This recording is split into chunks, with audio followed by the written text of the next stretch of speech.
আসসালামু আলাইকুম প্রিয় দর্শক, নিজের আলাপচারিতায় আপনাদের সকলকে আমন্ত্রণ জানাচ্ছি। নমস্কার, আমি তরুণ ঘোষ। ভারতের এবার পাল্টা ব্যবস্থাপনা শুরু হলো।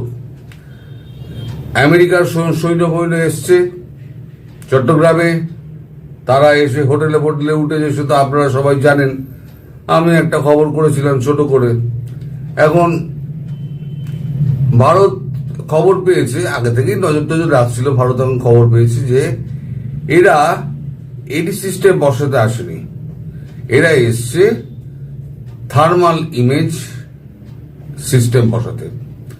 তার মানে সেন্ট মার্টিনে যেটা করার প্ল্যান ছিল সেটা তারা এখন করছে চট্টগ্রামে বসে। চট্টগ্রাম বিমানবন্দরে ইজিপশিয়ান বিমান, ওইটা যেটা ছিল ওটা হচ্ছে ইজিপশিয়ান বিমান।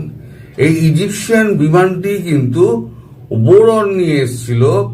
বোরন নিয়ে এরা কিন্তু রাওয়ালপিন্ডি বিমানবন্দরে নেমেছিল। বোরনটা কি? বোরনটা হচ্ছে নীল হ্রদের জল।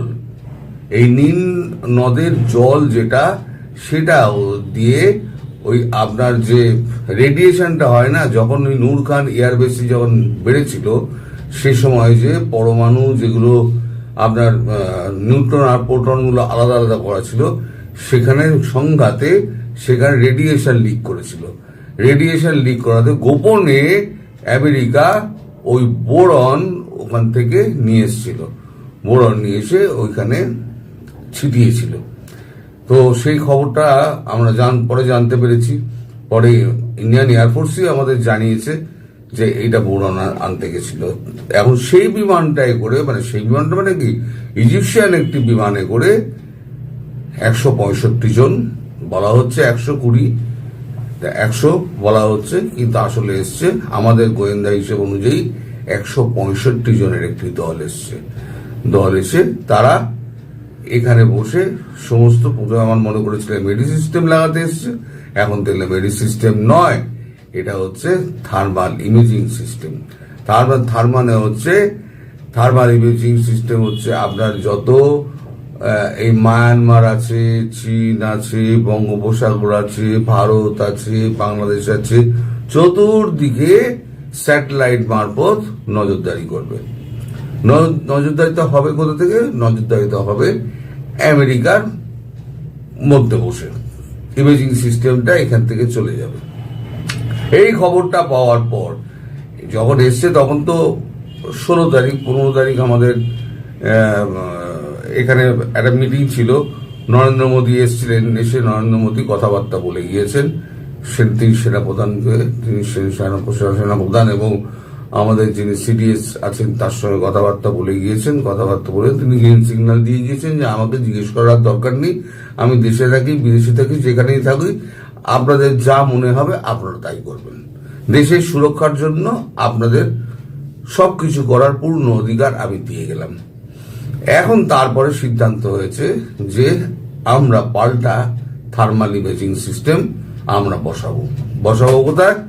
বসাবো হচ্ছে মায়ানমারে।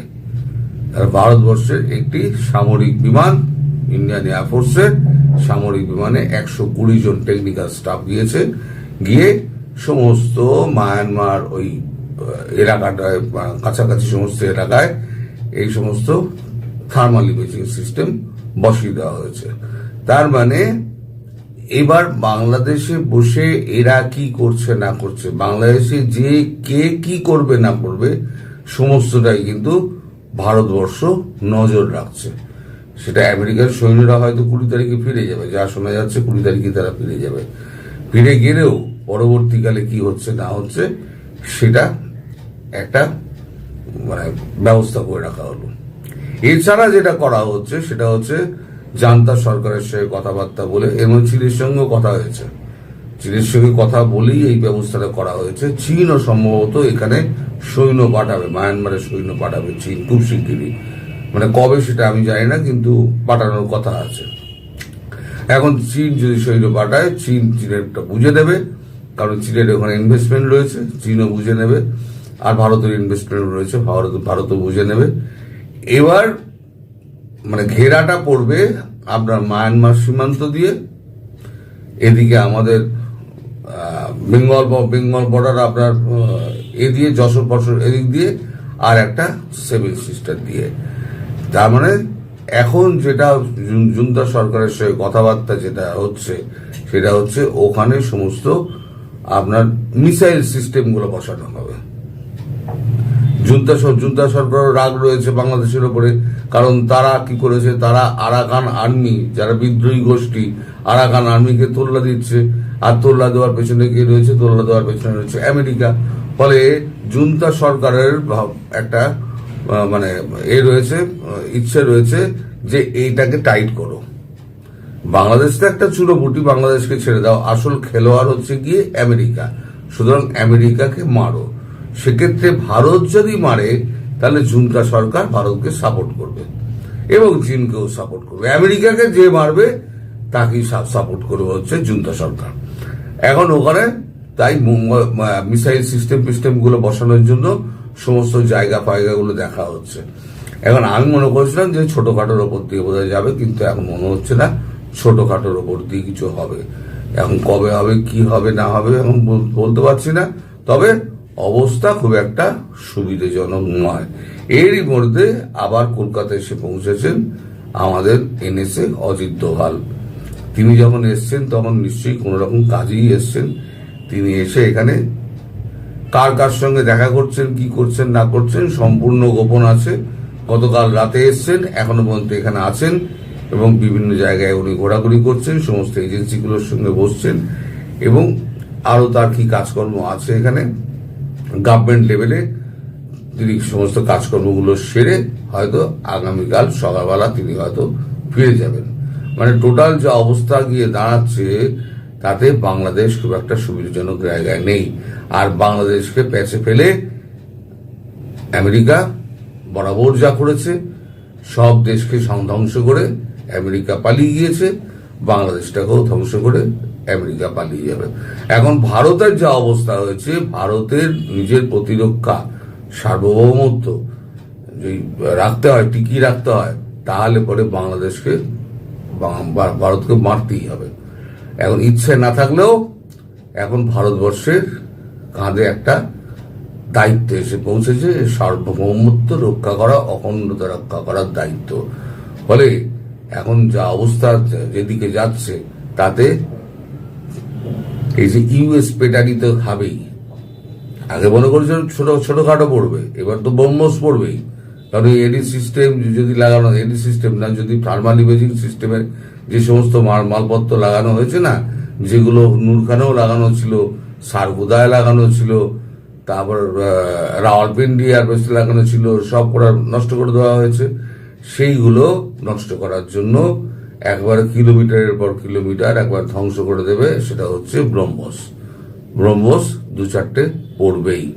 আমার যা যদ্দূর ধারণা, যা মানে পাকিস্তানকে দেখে আমি যেটা শিখেছি যে কি কি হতে পারে, কোথায় কোথায় মারতে পারে ব্রহ্মস, আর কোথায় মারতে পারে পিনাকা, আর বিভিন্ন রকমের রকেট আকাশ ফাকাশ তো আছেই, সেগুলো কোথায় মারবে সেটাও জানি না। ড্রোন ফোন তো আছে, শহরের মধ্যে তো আর ওসব মারবে না, শহরের মধ্যে কামাকাশে মারবে, একবারে পিন পয়েন্টে মারবে, মেরে ছেড়ে দেবে, নিজের কাজকর্ম করে কামাকাশে ওখানে শেষ হয়ে যাবে। তো এখন বাংলাদেশের মানুষের পক্ষে খুব একটা দুঃসংবাদ, খুবই দুঃসংবাদ, এবং আমাদেরও খারাপ লাগছে যে বাংলাদেশকে আমরা ভারতবর্ষ যে স্বাধীন করেছিলাম, সেই বাংলাদেশের ওপরে আঘাত হানতে আমাদের খুবই কষ্ট হবে। কিন্তু তা হলো নিজের দেশ মাতৃকা আগে, সর্বোপরি হচ্ছে নিজের দেশ। নিজের দেশকে বাঁচাতে হলে অন্যের দেশকে আঘাত করতেই হবে। এখন দেখুন, আমাদের রামচন্দ্র যখন বনবাসে গেছিলেন, তিনি রাজমুকুট থেকে, রাজবেশ থেকে সব কিছু ছেড়ে দিয়েছিলেন। একটা জিনিস কিন্তু ছাড়েননি তিনি, সেটা হচ্ছে তীর আর ধনুক। অর্থাৎ আমি মারবো না, কিন্তু কেউ যদি আমাকে মারতে আসে, সেই তীর ধনুকের ব্যবহার আমাকে করতেই হবে। তাই ভারতবর্ষ ওই রামায়ণ মহাভারতের এবং চাণক্যের নীতি নিয়ে ভারতবর্ষ তার পথ চলে, এবং ভারতবর্ষের নীতি নির্ধারণ হয় সেইভাবেই। তো এখন দেখা যাক, আমার মনে হয় খুব শিগগিরই একটা জবনিকা পতন হবে, যা হবার আমার মনে হয় সেপ্টেম্বরের মধ্যেই হবে, খুব তাড়াতাড়ি হবে এটা। আর যখন গিয়ে ওখানে মিসাইল সিস্টেম যখন বসাচ্ছে, দিনের পর দিন তো আর ওখানে গিয়ে মিসাইল সিস্টেম বসে ওখানে পাহারা তো দেবে না, কাজকর্ম সেরে ওখান থেকে বেরিয়ে চলে আসবে। তবে হ্যাঁ, একটা চোখ থাকবে, এখন কি হয় না হয় এখন দেখা যাক। সামরিক প্রস্তুতি যেভাবে চলছে তাতে আমার মনে হচ্ছে যে একটা বড় কিছু বাংলাদেশের জন্য অপেক্ষা করছে। আপনারা সবাই কিন্তু খুব সাবধানে থাকবেন এবং একটাই সাবধানতা অবলম্বন করুন। সবাই ভালো থাকবেন, সুস্থ থাকবেন, সাবধানে থাকবেন।